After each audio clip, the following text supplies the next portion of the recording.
अस्सलाम वालेकुम जी, I am Zuhaib from Zuhaib machines. आज मैं आपको ब्रदर एनोविस C61 मॉडल का रिव्यू बताऊंगा। इसको चलाते कैसे हैं और ये क्या क्या काम करती है। बड़ी अच्छी कम्पैक्ट सी मशीन है और लाइट वेट है, बहुत ज़्यादा हैवी वेट नहीं है। मेड इन चाइना है और बिल्कुल न्यू कंडीशन में ज़ुहैब मशीन्स पे अवेलेबल है। और सबसे पहले इसके अंदर हम धागा डालना देख लेते हैं, धागा किस तरीके से होता है। प्लस इसके बाद ये देख लेते हैं कि इसमें स्टिचेस जो हैं वो टोटल 49 स्टिचेस हैं, जिसके अंदर सिंपल स्टिचिंग है, जिगजैग है, इसके अलावा ओवरलॉकिंग है, क्रॉस स्टिचिंग है, डबल जिगजैग है, डबल स्टिच है, हिडन स्टिच इसके अंदर आ जाता है, प्लस डेकोरेटिव डिज़ाइन आ जाते हैं, बटन होल के लिए स्टिचेस आ जाते हैं। इसके अलावा आगे ये देख लें, ये क्रॉस स्टिचिंग के कुछ डिज़ाइन आ गए, प्लस आगे कुछ डेकोरेटिव के डिज़ाइन आ गए। तो ये इस तरीके से मुख्तलिफ़ किस्म के इसके अंदर सारे डिज़ाइन वगैरह आ जाते हैं। सबसे पहले इसमें धागा डालने का तरीका कार देख लेते हैं। धागा डालने का तरीका ये है कि इसको सबसे पहले यहाँ से आपने ऊपर की तरफ उठा लेना और उसके बाद ये इस साइड पे एक बटन लगा हुआ है, ये वाला बटन है, इस बटन को प्रेस करेंगे तो ये देखें ये ऊपर आ जाएगा और यहाँ पे ये रेड लाइट ऑन हो जाएगी। अब सबसे मेन चीज़ जो है, इसको हमने यहाँ से ये बाहर निकाल लिया और धागा हम इस तरीके से इसके अंदर अपनी रील को लगा लेंगे। ये इस जगह पे हमने रील को लगाने के बाद यहाँ पे रील को लगा देने के बाद इसको बंद कर देना। और ये देखिए नंबरिंग हुई हुई है। नंबर 1 सबसे पहला स्टेप जो था वो इसके अंदर धागे को डालना था। नंबर 2 ये इस तरीके से, यहाँ से नंबर 2, नंबर 3 ये सीधा आप इसको इस साइड से देखें तो नंबर 3 आ गया। उसके बाद नंबर 4, फिर उसके बाद नीचे वाली साइड पे जो है वो नंबर 5 आ गया और फिर उसके बाद यहाँ से हमने इसको 6 यहाँ पे लाके इसको छोड़ देना। अच्छा, अब जब धागा हमने इसके अंदर इसी तरीके से वापस लगाने लगेंगे तो एक चीज़ का ख़ास ख्याल रखिएगा, यहाँ पे ये रेड लाइट ऑन ना हो। ये रेड लाइट कैसे ऑन ऑफ होगी, हम यहाँ से बैक साइड पे इसका ये जो मेन व्हील है इसको जब हम मूव करवाएंगे तो आप यहाँ पर देख सकते हैं, जैसे ही मैं इसको मूव करवाऊँगा ये एक पॉइंट पे आके जस्ट हल्की सी ग्रीन हो जाएगी। जिस पॉइंट पे ये ग्रीन हो जाएगी देन आपने इसको धागे को इसके अंदर डालना है। अगर ये रेड होगी तो ये धागा नहीं डलेगा और मशीन बार बार धागा तोड़ना शुरू कर देगी, तो प्रॉपरली थ्रेडिंग नहीं हो पाएगी। यहाँ से हम नीचे चले गए, नीचे आप देख सकते हैं वो धागा लेके मशीन जो है वो नीचे आ गई है। उसके बाद ये इसको नीचे की तरफ प्रेस कर दिया। अब सीधा हमने सामने सुई के अंदर धागे को डाल देना है। जी, तो निडल में हमने धागे को डाल दिया और उसके बाद इस फ्लिप को हम ओपन कर लेते हैं और फिरकी भरने का तरीका देख लेते हैं। यहाँ पे हमने इस जगह पे अपनी नलकी को लगा लेना है। नलकी लगाने के बाद यहाँ से देखें ये एरो सामने की तरफ जाने के लिए कह रहा है नंबर 1, यहाँ से नंबर 1 पे आ जाएंगे। उसके बाद ये नंबर 2 पे ये इसकी बैक से हमने धागे को गुजार लेना है और उसके बाद थोड़ा सा आप इसको एरो को फॉलो करते हुए हाथ के साथ इसको वाइंड कर दें। हम थोड़ा सा इसको वाइंड कर देते हैं हाथ के साथ और उसके बाद राइट साइड पे बॉबिन फिलर को हम मूव करवा देंगे, मतलब इसको हम राइट साइड पे पुश कर देंगे। अब इसके बाद होगा कुछ इस तरीके से कि यहाँ से जहाँ से मशीन को हम स्टार्ट एंड स्टॉप करेंगे, ये इस बटन से यहाँ से स्टार्ट एंड स्टॉप करेंगे। इसी बटन को प्रेस करने से ये बॉबिन फिलर जो है वो चलना शुरू हो जाएगा। तो जैसा कि आप देख सकते हैं कि बॉबिन जो है वो फिल होना शुरू हो गई है हमारी।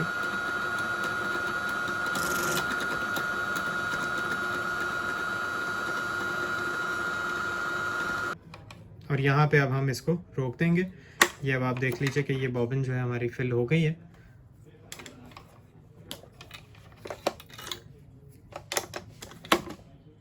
जी, तो इस जगह पे हमने इसकी बॉबिन डालनी है, तो यहाँ से इसका ये बॉबिन केस हम ओपन कर लेते हैं। इस बटन को प्रेस करने से ये ऊपर की तरफ आ जाएगा।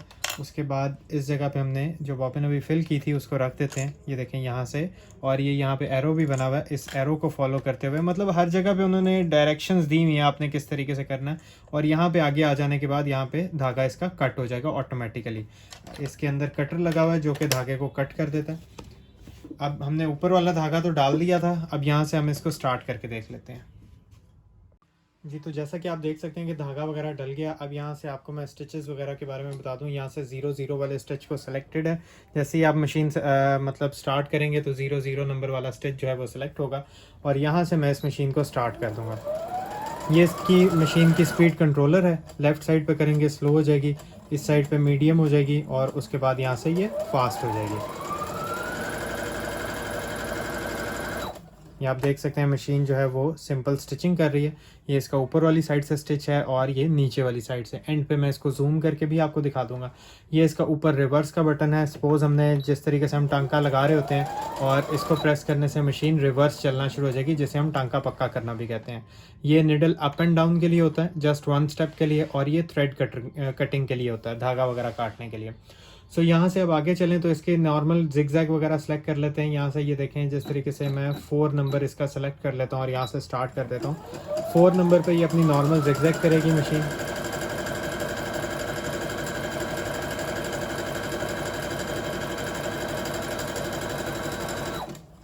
यहाँ से 4 नंबर पे इसने अपनी जिगजैग कंप्लीट कर ली।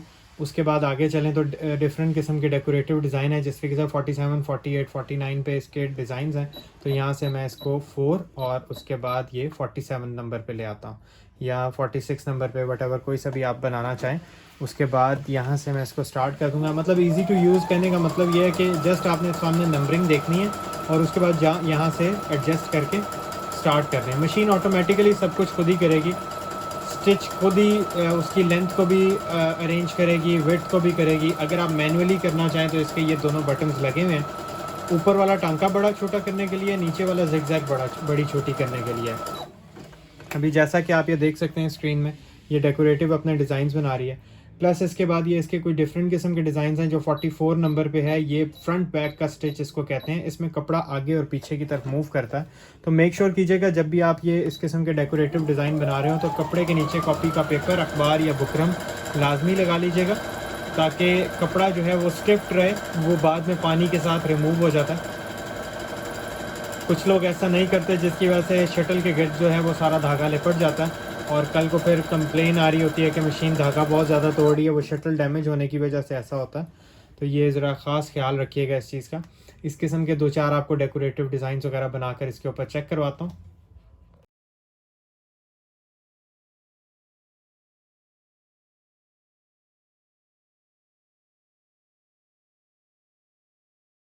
जी, तो इस मशीन के ऊपर बटन होल करने के लिए ये वाला हमें फुट लगाना पड़ेगा। और इस फुट को लगाने का तरीकाकार ऐसे है कि सबसे पहले तो ये फुट चेंज करने का तरीकाकार आपको बता देता हूँ। यहाँ पे ये वाला फुट लगा होता है, ये मास्टर फुट है इसका। पीछे ब्लैक वाला बटन लगा हुआ है, इस बटन को हम प्रेस कर देंगे और उसके बाद यहाँ से ये फुट रिलीज़ होकर नीचे गिर जाएगा।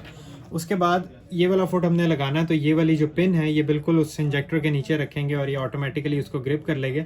बट उससे पहले हमने यहाँ पे अपने बटन का साइज़ देना है। इस जगह पे सपोज़ हमारा ये एक बटन का साइज़ आ गया और उसके बाद यहाँ से हमने इस जगह पे इसको रख देना है, यहाँ पर ले जाकर। उसके बाद यहाँ पे बिल्कुल फुट को डाउन करेंगे, ये ऑटोमेटिकली ग्रिप कर लेगी मशीन। अब इस जगह पे एक सेंसर लिवर होता है इसका, ये वाला, ये काज सेंसर लिवर है। इसको नीचे करके यहाँ पे इस जगह पे करना ज़रूरी है, ताकि ये मशीन जो है वो बटन होल अपना कंप्लीट कर सके। क्योंकि ये 4 साइड्स होती हैं तो सेंसर लिवर जो है वो डाउन करना बहुत ज़्यादा ज़रूरी होता है इसके अंदर। अब यहाँ से मैं इसका 27, 28 नंबर वाले स्टिच को सिलेक्ट करूँगा और यहाँ से मैं स्टार्ट कर दूँगा इसको। क्योंकि यहाँ पे 27 नंबर पे जो है ये इसका बटन होल ऑलरेडी यहाँ पे डायग्राम उसकी शो कर रहा है।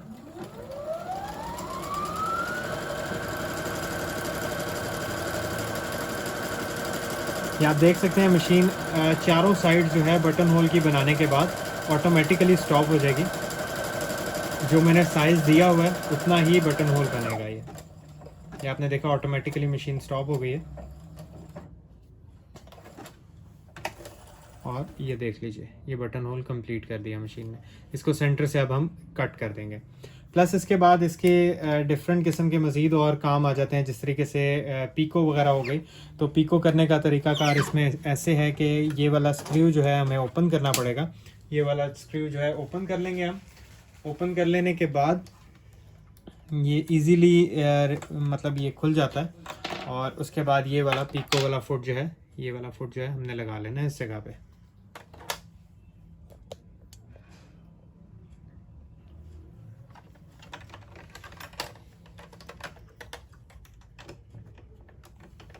यहाँ पे जस्ट एक छोटा सा स्क्रू लगा हुआ है, बस हमने उसको खोलना है और वापस इसको इसी तरीके से टाइट कर देना है।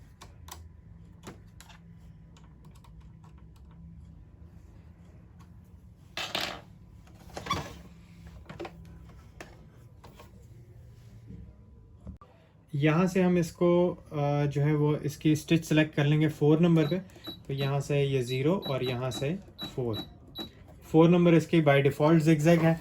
जस्ट जिगजैग को सिलेक्ट करना है और उसके बाद ये कपड़े को इस तरीके से यहाँ पे इस फुट के नीचे रख के लगा देना है। अब हल्का सा आगे से इसको टर्न देना है, जिस तरीके से उठा कर रखना है कपड़े को, और उसके बाद यहाँ से स्टार्ट कर दिया मैंने मशीन को। अब मशीन ऑटोमेटिकली कपड़े को फोल्ड करती जा रही है और साथ साथ मशीन जो है वो पीको भी साथ साथ करती जा रही है। ये इसका इस जगह पे थ्रेड कटर लगा हुआ है धागा काटने के लिए। यहाँ से मैंने धागे को कट कर दिया। ये आप देख सकते हैं मशीन ने पीको कर दी है। कपड़े का एज जो था वो इस तरीके से धागे से निकले हुए थे और उसके बाद यहाँ से इसने ये पीको कर दी।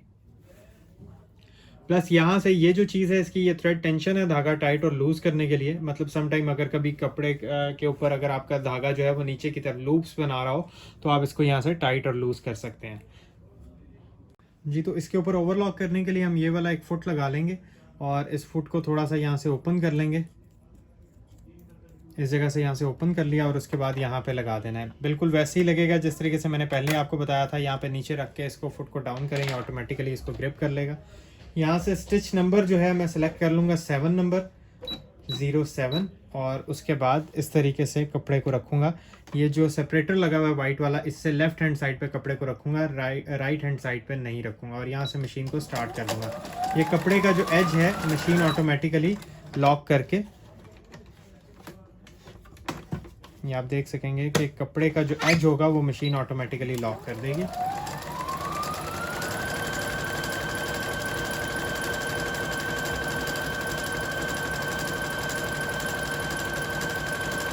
साथ साथ स्टिचिंग भी करती जा रही है मशीन और साथ साथ कपड़े के एज को लॉक भी करती जाएगी। आप ये देख सकते हैं कि इसने ओवरलॉक करती दोनों साइडों से कपड़े को जो है वो लॉक कर दिया। इस साइड से स्टिच को उठाया और दूसरी साइड पर ले जाकर लॉक कर दिया। काफ़ी खूबसूरत तरीके से इसने ओवरलॉक की है। बाकी ये आप देख सकते हैं कि ज़ुएब मशीन्स पे अल्हम्दुलिल्लाह बिल्कुल नीट एंड क्लीन किस्म की मशीन्स अवेलेबल होती हैं। हम लोग 1 ईयर वारंटी के साथ ये मशीन्स देते हैं कस्टमर को और कंडीशन जो है हमारी 10x10 होती है मशीन्स की। नीट एंड क्लीन बिल्कुल मशीन्स आपको मिलेंगी। अगर आप भी अपना ऑर्डर प्लेस करना चाहते हैं तो आज ही हमारी स्क्रीन पर जो नंबर शो हो रहा है उस पर कॉल करें और हमें ऑर्डर प्लेस करें। ऑल ओवर पाकिस्तान हम लोग मशीन्स डिलीवर भी करते हैं। Simple stitching, zigzag, picot, overlock, काज और इस किस्म की काफ़ी डिफरेंट किस्म की मशीन्स हमारे पास अवेलेबल हैं। प्लस हमारे पास होम अप्लाइंसेस भी अवेलेबल हैं। ये आप देख सकते हैं सामने हमारे पास होम अप्लाइंसेस भी काफ़ी अच्छी इम्पोर्टेड डिफरेंट कंपनीज़ की अवेलेबल हैं। तो आप हमें ऑर्डर के लिए कॉल कर सकते हैं।